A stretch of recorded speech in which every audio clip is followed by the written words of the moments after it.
Good afternoon and welcome to the News Roundup for Monday, November 17, 2025. I'm Bill Thomas, and here's what's happening right now.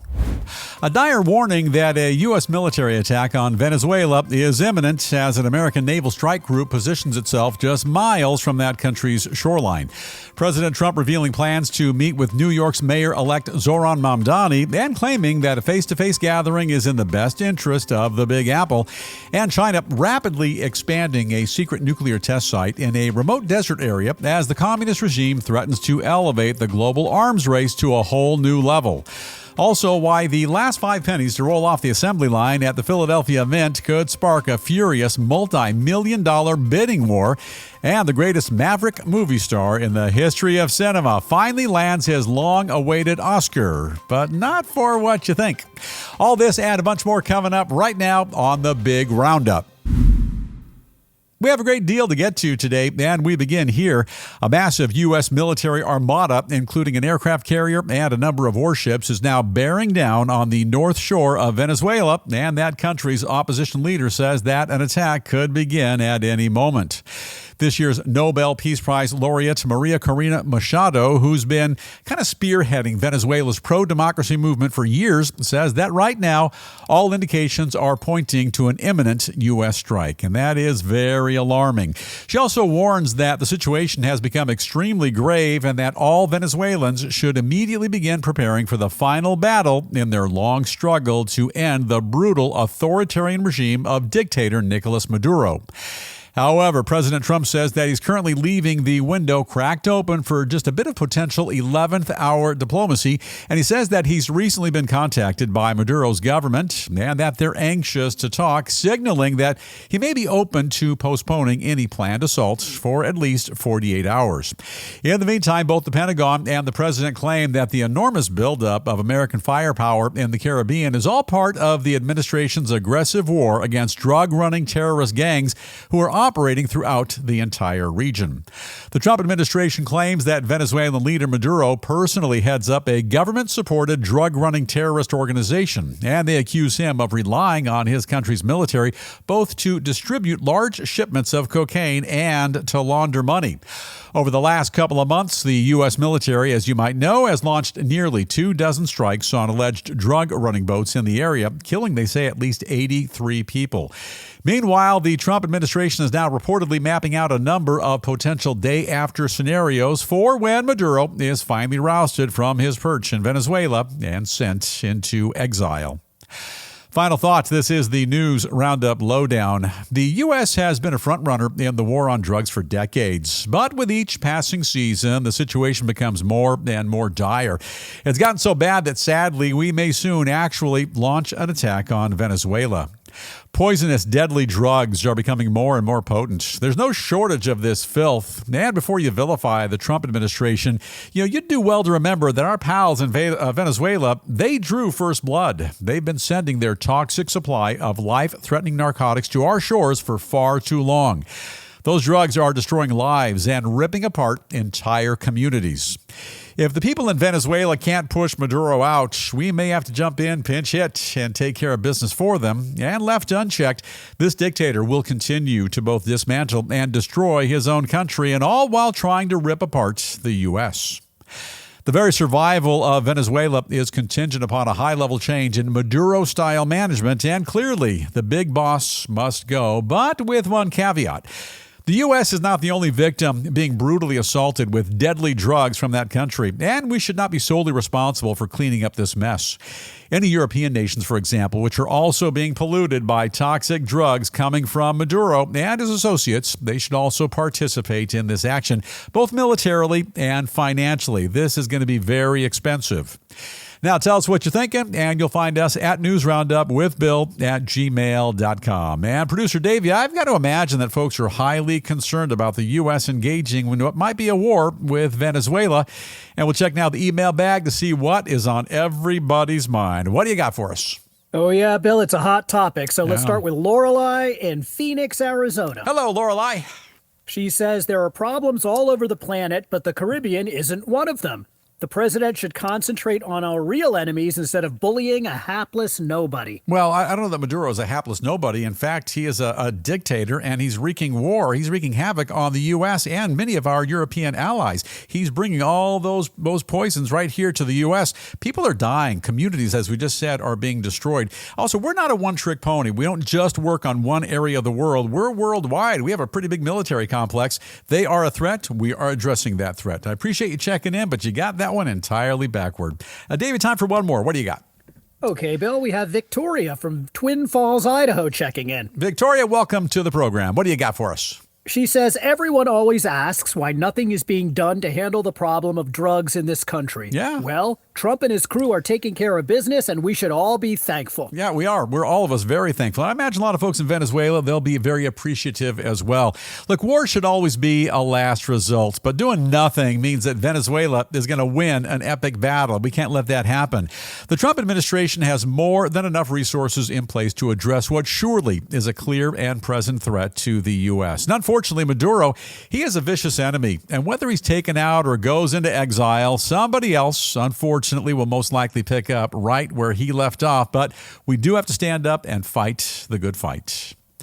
Moving along with another story concerning President Trump, this one hitting a bit closer to home, and in a bit of a surprise, 47 toning down the rhetoric and revealing that he actually plans to meet in the near future with none other than New York City Mayor-elect Zohran Mamdani in order to kind of figure out what's best for the Big Apple.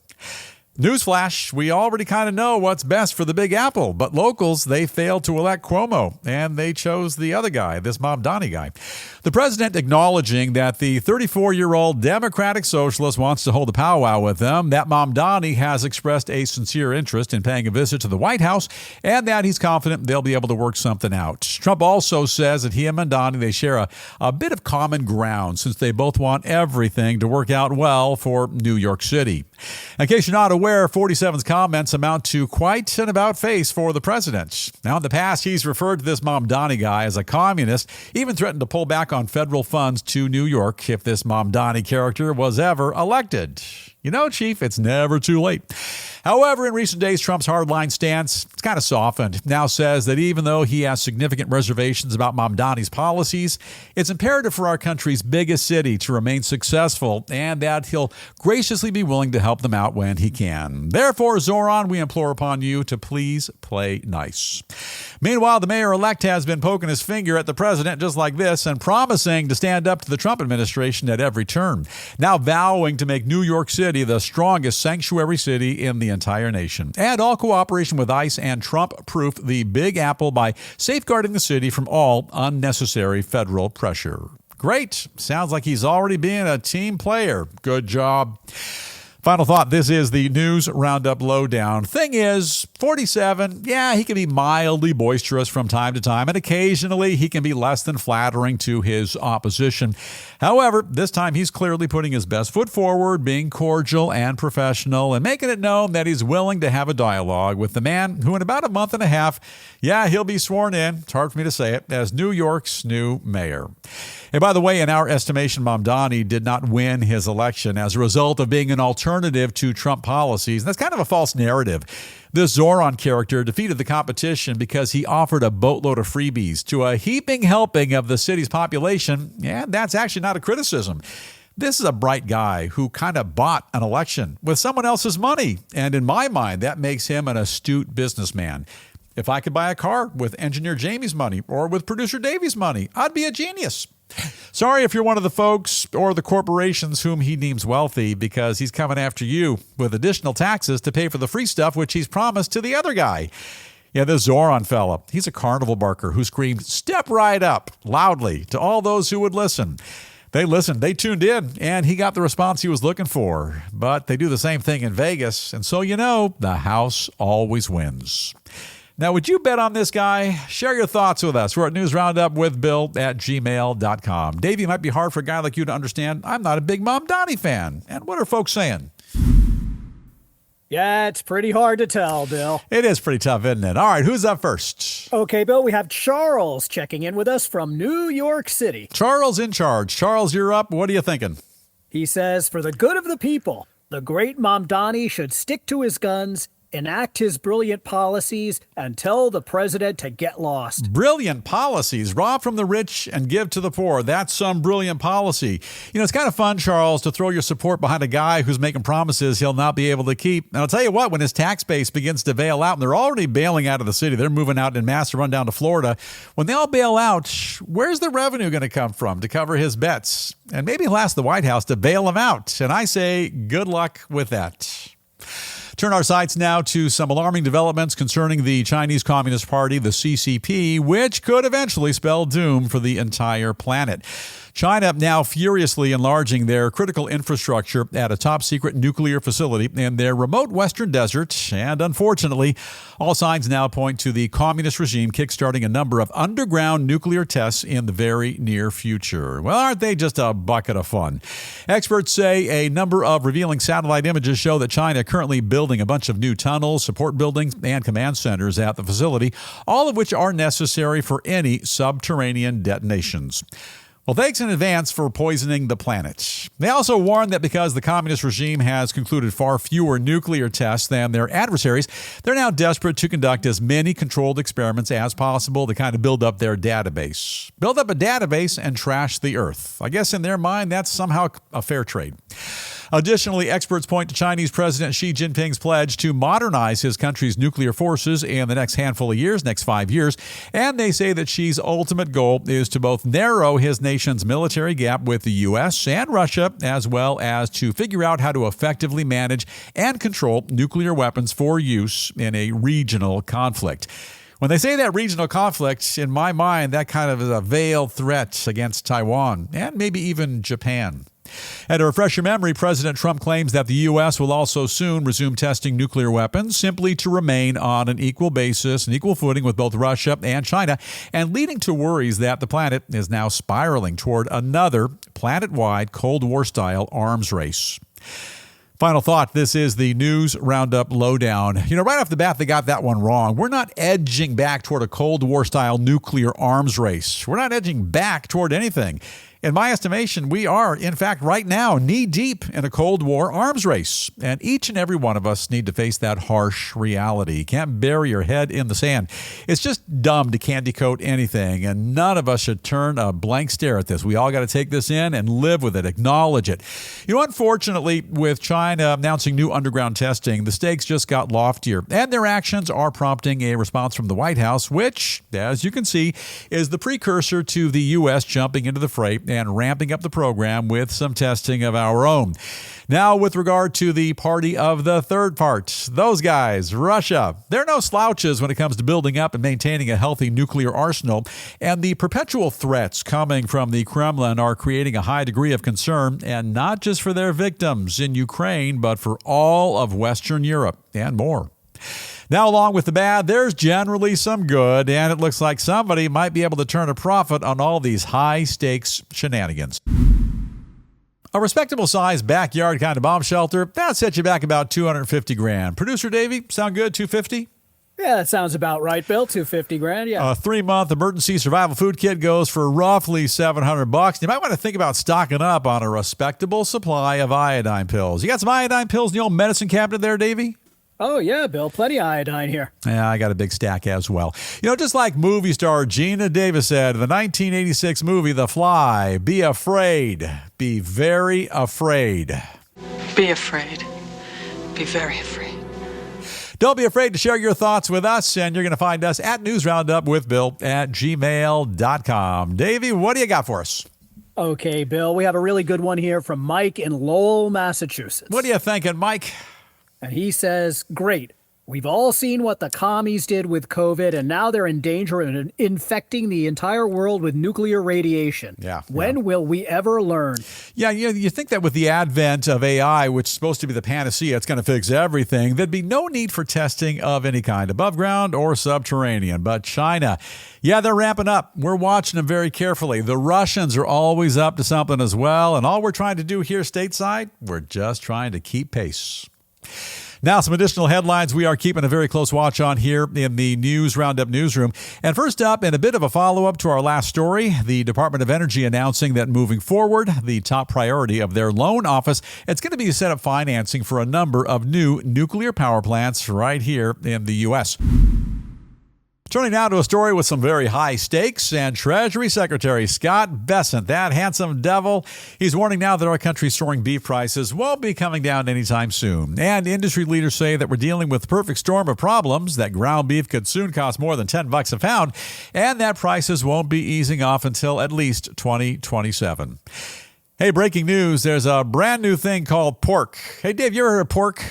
Oh, yeah, Bill, I've heard of pork. Yeah, they got pork, they got chicken, they got turkey. This is big breaking news. And none of those things cost $10 a pound. They're all just a little bit cheaper. So in my estimation, I think we're all going to survive. The sky is not falling. And a bit of good news now regarding holiday travel. The Federal Aviation Administration, our pals at the FAA, now lifting all the flight restrictions which were imposed at dozens of major airports as a result of the government shutdown. And that means that from here on in, airlines can resume their regular schedules just in time for the upcoming Thanksgiving rush. To the world of business now, and a quick peek at a couple of stories kicking up a fuss in finance, also in trade, and more. Leading things off, officials at the Treasury Department revealing that the last 5 pennies which were produced at the U.S. Mint in good old Philadelphia before the 1-cent pieces were permanently discontinued, they're going to eventually hit the auction block. And experts say those priceless collector items each contain a rare Omega mark and could fetch somewhere between $2 and $5 million a piece.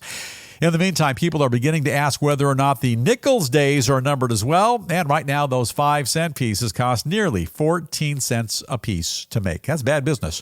Moving now from coins directly to your wallet. A major financial firm is warning that right now, nearly half of all U.S. states are falling into a recession and claiming that overall, the entire nation is struggling desperately to avoid one. They blame the problem on inflation, layoffs, falling home construction, and stagnant wages, and more. And speaking of housing, a number of economists who work in the real estate business have just named Pittsburgh as the lowest priced large housing market in the country.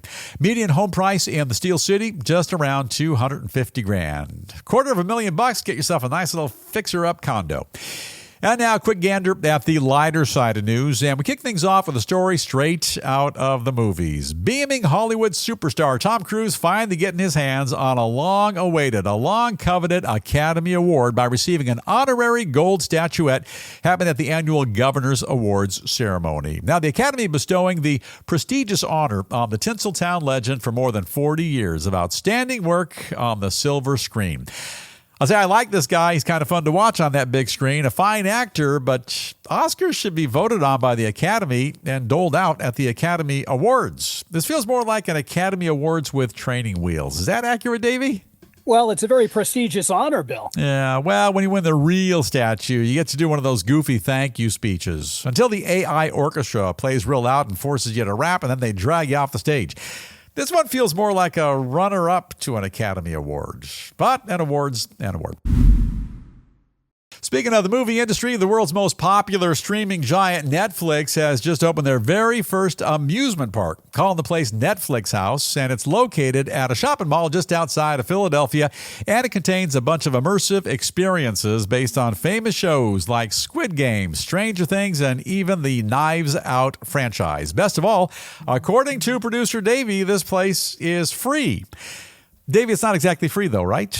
Well, it's kind of sort of free, Bill. Yeah, kind of sort of. Netflix opens up an amusement park, some kind of an amusement park. It's in a shopping mall, and they say it's completely free. And then once you get inside, then they spring the fees on you. Well, that's kind of like free. Fee and free, I guess they just add an R, and that fixes everything. It's kind of like going to a steakhouse, and they advertise that it's free. Well, it's free to walk inside, but a couple of steak dinners, baked potatoes, and your choice of super salad, and a couple of sarsaparillas set you back $80. Maybe this is the new kind of free. It's a new world. Oh, one more thing. If you're looking for a novel way to spend your upcoming Turkey Day, here's something that might tickle your taste buds. A company called Vegas Insider now offering to pay somebody $2,000 to sample, judge, and review a whole bunch of Thanksgiving Day buffets all over the Vegas Strip. All you got to do is chow down till you can't stand up and then post your opinions on social media. And I think I just found me the perfect side hustle. You make a wad of dough to eat as much as I want and then complain or brag about the vittles in a short review. That sounds like the perfect crime. Also, Vegas gets a lot wrong. The hotel rooms are a fortune. Are they a fortune, Davey? They're a fortune, Bill. Sin City's a bit too crowded, yes? Oh, it's very crowded, Bill. And when you bet on black, you always leave in the red. But I'll give them this. They always put on a stellar buffet, and I say, sign me up. And now I say it's time for us to call it a wrap on the Monday edition of the Big News Roundup. Only 4 more days till Friday, Davey. It's amazing. Hey, before we go, and as we do each and every day here on the program, we share with you a very notable quote. And these words of wisdom come to us today from the great Vince Lombardi, who said, "Football is like life. It requires perseverance, self-denial, hard work, sacrifice, dedication, and respect for authority." Lombardi was a legendary American football coach who never had a losing season in the NFL and who led the Green Bay Packers to a number of league championships, including victories in the first 2 Super Bowls. And don't forget all those great horror movies he did. A real delight. Vince Lombardi, House of Wax, The Fly, and House on Haunted Hill. Bill, wait, all the Bill. big TV shows. Bill, hold it. What What are you talking about? Horror movies. This is Vince Lombardi, the football coach, one of the greatest football coaches of all time. Vince Lombardi. I think you're talking about Vincent Price. Vincent Price. The actor. Oh, one's football. Are they both named Vince? Yes, they're both named Vince. Oh, okay. I got it half right. This is a perfect day. Now time for us to bust on out. But before we go, don't forget the News Roundup motto. Ask not what your podcast can do for you. Ask what you can do for your podcast. And all we ask you to do is simply hit that little subscribe button so you never miss a single episode. And if it ain't too much to ask on a Monday, if you could ask a friend or two or a relative or a coworker to subscribe to the channel as well, that kind of help us out. Now our time is officially up, so have an awesome day today. Please stay safe. Let's all continue to watch out for one another. And with that, Engineer Jamie, let's go ahead and dim the lights. We're going to fade to black, and we'll see you right back here tomorrow afternoon.